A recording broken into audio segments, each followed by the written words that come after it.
Hi, what's up mga kabiyahero? Nandito to ngayon sa Pasay dahil ito nga po, dahil sikat tong parisan ni Diwata, pinuntahan natin. Dito lang po yan makikita sa Along Jokno Boulevard. Malapit siya sa GSIS. So ayun nga, bago ka makapasok dito, ayun may pila po yung sasakyan para sa entrance bago makapasok. Then pipila ulit sa loob. So ayun, tara. Shoutout dyan sa mga gustong pumunta kay Diwata. Asahan nyo na, rito kayo pipila. Ayan, pipila kami rito.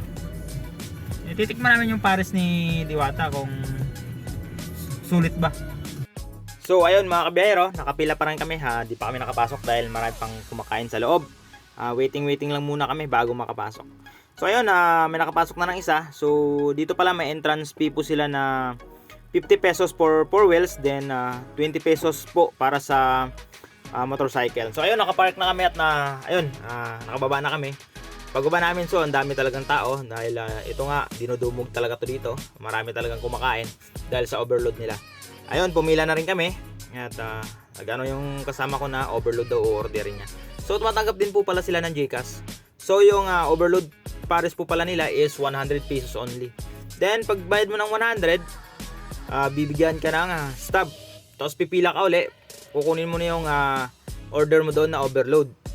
So ayan, dito na makikita na tinachap nila yung tinachap nila yung chicharong bulaklak.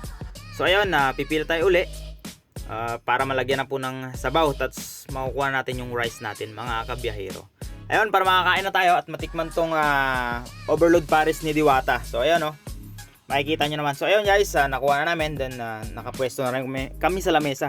Doon yung stub pala natin para ma-claim natin yung drinks natin. So ayun, bibigyan natin to kay Manong, yung nagbibigay ng soft drinks doon.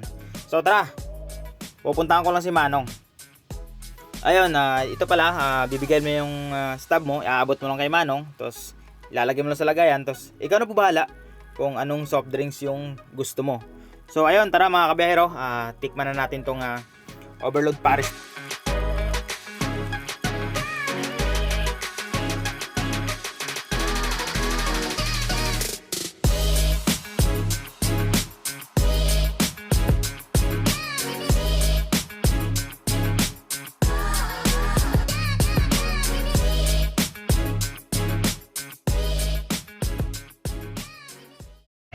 So ayun, tapos na kami kumain sa overload ni Diwata.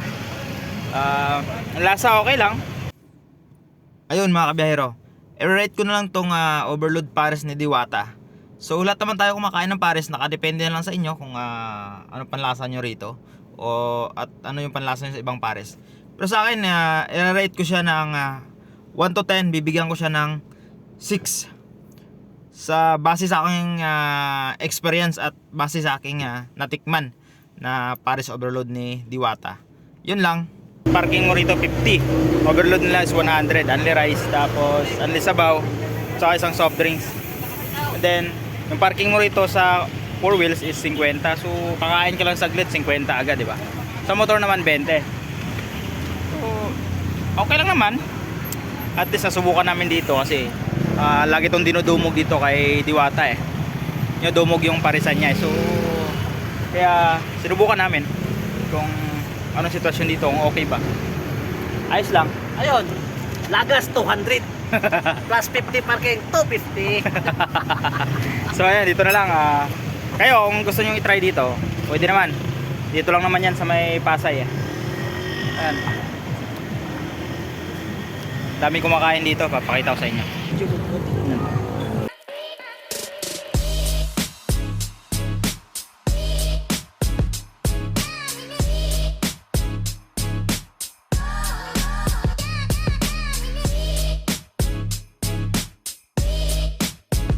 Ayan, dami kumakain dito. Punuan sila. Ay, hindi yan. Saglit lang kami kumain mabilisan lang. So ayun, tinikman lang namin. So batsi na kami. So ayun, medyo may laman na konti na yung tiyan. Pero kumain na rin kami kanina ng tanghalian. So gusto talaga namin i-try dito kasi nga kahit ako di ko pa na-try dito sa kay Diwata. Siyempre laging dinudumog, lagi namin dinadaanan dito.